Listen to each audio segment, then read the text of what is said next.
کہ شام میں تکفیری گروپ نے صحابہ کرام کی مقدس مزارات کی جو بے حرمتی کی گئی ہے، مسلسل ایک صحابہ یا دو نہیں ہے بلکہ کئی اصحاب رسول صلی اللہ علیہ وسلم کی مقدس مزارات کی جو بے حرمتی کی گئی ہے، تو اس حوالے سے شعلہ کونسل کی جانب سے پورے پاکستان میں جہاں جہاں نماز جمعہ ہو رہا ہے وہاں احتجاج کا پروگرام کیا ہے۔ ہم نے یہاں ادھر بھی ایک چھوٹا سا پروگرام طے کیا ہے۔ تو میں آپ کو سب سے پہلے یہ بتاؤں کہ جیسا کہ بتایا ہے اعلان میں بھی کہ حضرت جعفر طیار جو صحابی رسول ہے اور حجر ابن عدی جو صحابی رسول ہے، صحابی مولا کائنات ہے، اس کے بارے میں آپ مختصر سے میں بتانا چاہتا ہوں کہ ان کی سیرت سے ہم سیرت لے لیں اور عمل کریں، ایسے شیعہ نہیں بنتا۔ شیعہ کردار اور عمل سے بنتا ہے، ایسا نہیں بنتا۔ لقلقے زبانی سے شیعہ نہیں بنتا۔ آج جو لوگ کہتے ہیں کہ ہم صحابہ کے نوکر ہیں، صحابہ کے عاشق ہیں، دیوانے ہیں، اب وہ کہاں ہیں؟ وہ کدھر ہیں؟ مسلسل صحابہ کرام کی توہین، ان کے مزارات کی توہین ہو رہی ہے، لیکن وہ خاموش ہے۔ عالم اسلام اس وقت کیا ہے؟ خاموش ہے۔ اور ہم پہ الزام لگایا جاتا ہے کہ شیعہ حضرات جو ہے نا وہ صحابہ کرام کو نہیں مانتے۔ ہم سے زیادہ کون مانتے ہیں؟ عملی میدان میں آپ دیکھیں آج صحابہ کرام کی بے حرمتی کے خلاف کون احتجاج کر رہا ہے؟ عملی میدان میں کون ہے؟ عزیزان گرامی، حجر ابن عدی وہ ہستی ہے، وہ عظیم ہستی ہے کہ جسے رسول اکرم صلی اللہ علیہ وسلم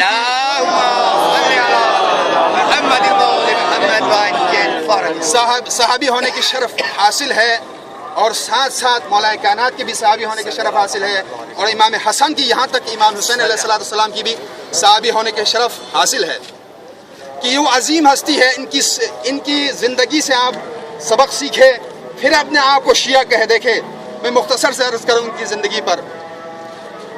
یہ وہ ہستی ہے کہ جو سنہ 55 ہجری میں شہید ہوا ہے امام حسین علیہ السلام کی امامت کے دور میں۔ 55 ہجری میں شہید ہوا ہے حاکم شام کی ظلم اور تشدد سے۔ یہ دن اور رات میں ملا کر 1000 رکعت نماز ادا کرتے تھے۔ دن اور رات میں ملا کر 1000 رکعت، روزانہ 1000 رکعت نماز ادا کرتے تھے۔ بس معلوم ہوا کہ علی کے ماننے والے وہ ہیں جو دن اور رات میں ملا کر 1000 رکعت نماز ادا کرے۔ یہ بہت مشکل ہے عزیزان گرامی، صرف زبان سے کہنا کافی نہیں ہے، عملی میدان میں آنا بہت مشکل ہے۔ اس کے علاوہ اس عظیم ہستی کی یہ مقام اور منزلت ہے آل محمد کے نزدیک اور رسول کے نزدیک۔ شب 21 ہجری، شب 21 یعنی مولا کائنات کی شب شہادت کی رات، مولا کائنات نے اپنے خاص اصحاب 5 اصحاب کو بلایا آخری ان سے گفتگو کرنے کے لیے۔ ان 5 میں یہ عظیم ہستی بھی شامل ہے، حجر ابن عدی بھی۔ حضرت حجر ابن عدی کو مولا کائنات نے آگے بلا کر کہا کہ حجر، اس وقت تیرا کیا عالم ہوگا جب تجھے حاکم شام کہیں کہ علی کے حق میں بیزاری کرے۔ تو اس وقت اب دیکھیں یہ ایمان کی بات ہے، ایمان کی وہ آخری منزل پر حضرت حجر فائز تھے، تبھی تو انہوں نے اس طرح سے مولا کائنات کے لیے جواب دیا۔ کیا کہا کہ مولا مجھے میرے جسم کے ٹکڑے ٹکڑے کرے، بوٹی بوٹی کرے، خدا کی قسم آپ سے بیزاری اختیار نہیں کروں گا۔ تو اس وقت مولا کائنات کی زبان مبارک سے حجر کے لیے ایک دعا نکلتی ہے کہ پروردگارا حجر کو جنت میں میرے پڑوسی قرار دے۔ خوشنود امام زمانہ بلند ترین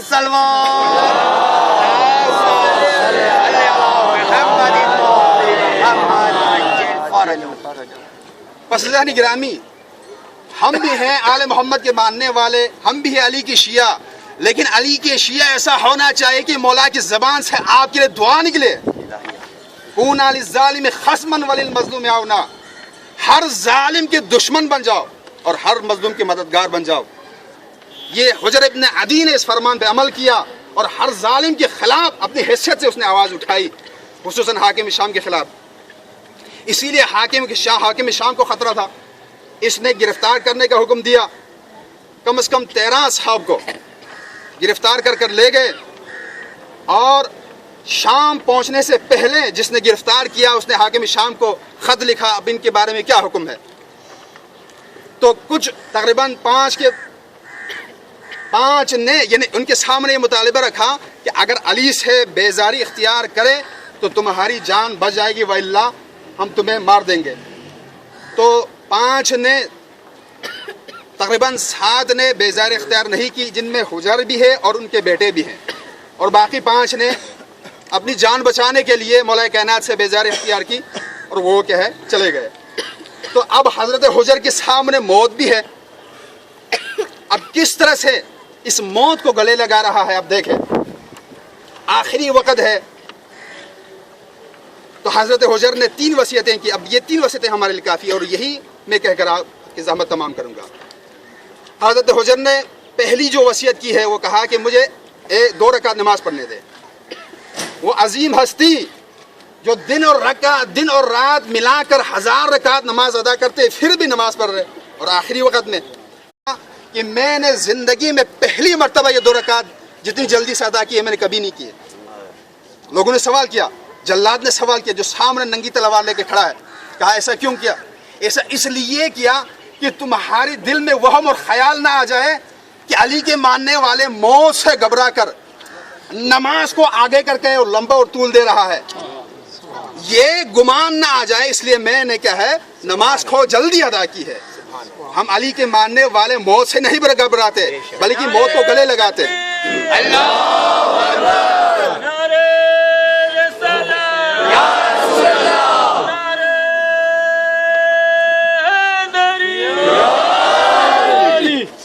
اور دوسری وصیت یہ ہے کہ مجھے اسی حالت میں دفن کر دیا جائے، یعنی پاؤں میں ہتھگڑیاں ہے، ہاتھوں میں ہتھگڑیاں ہے، پیروں میں بیڑیاں ہے اور زنجیر ہے، اسی طرح اسی قید کی حالت میں شہادت کے بعد مجھے دفن کر دیا جائے۔ لوگوں نے وجہ پوچھی تو کہا اس لیے اسی حالت میں دفن کرے تو میں بروز قیامت خدا کی محشر میدان میں خدا کے سامنے اسی حالت میں جاؤں اور خدا کے پاس اپنے مقدمہ لڑوں کہ مجھے کس جرم میں اس حالت میں شہید کیا گیا۔ اور آخری وصیت یہ ہمارے لیے ہے، باقی وصیتیں بھی ہیں لیکن خصوصاً یہ آخری وصیت، کہا کہ سب سے پہلے میرے بیٹے کو میرے سامنے شہید کیا جائے۔ یہ سیرت کہاں سے لی؟ آل محمد سے، یہ آل محمد سے لی ہے۔ حضرت حجر نے وجہ پوچھی کہ بوڑھا باپ ہے اور جوان بیٹے ہیں، حالانکہ اگر اس طرح سے کوئی واقعہ ہو تو کیا ہے جوان بیٹا پہلے کیا ہے شہید ہوتا ہے، اس کے بعد پھر باپ کی باری آ جاتی ہے۔ تو حضرت حجر نے تو یہاں کیا ہے فطرت کے خلاف فیصلہ دیا کہ سب سے پہلے میرے جوان بیٹے کو میرے سامنے شہید کرے، اس کے بعد مجھے شہید کرے۔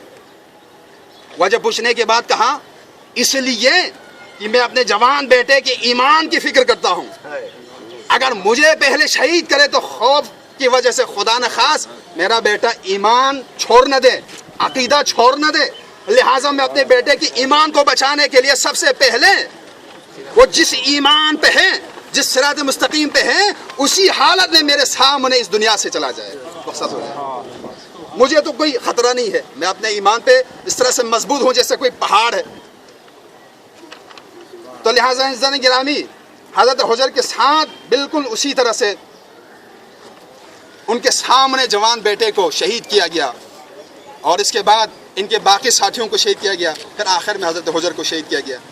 اب حضرت حجر وہ عظیم ہستی ہے جس کے قبر مبارک کے ساتھ یہ سلوک کیا ہے تکفیری گروپ نے، یہ اس وجہ سے کیا ہے چونکہ یہ آل محمد کے ماننے والے ہیں، ایمان میں، عقیدے میں، عمل میں سب سے آگے ہے، تو لہٰذا اپنے بغض اور کینہ نکالنے کے لیے ان کے قبر کو کیا ہے کھود کر، یہاں تک کہ ان کی لاش کو بھی نکال کر، اب اگر دنیا والے دیکھنا چاہتے ہیں کہ سچ پہ کون ہے اور حق پہ کون ہے تو خدا کی قسم نیٹ پہ آیا ہوا ہے حضرت حجر ابن عدی کے تصویر آپ دیکھیں، گویا ابھی دفن کیا ہے، اس کا جسم بالکل تر و تازہ ہے۔ بلند ترین سلوات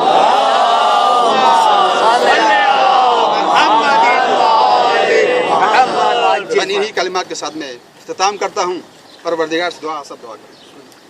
پروردگار ہم بحق موصب جعفر غریب اور اسیر بغداد 7 سال یا زیادہ ان کے ہاتھ کے ڈیوں کے ساتھ، اور جنازہ پہ پتہ نہیں چلا، موت کو بھی نہیں پتہ چلا، آخری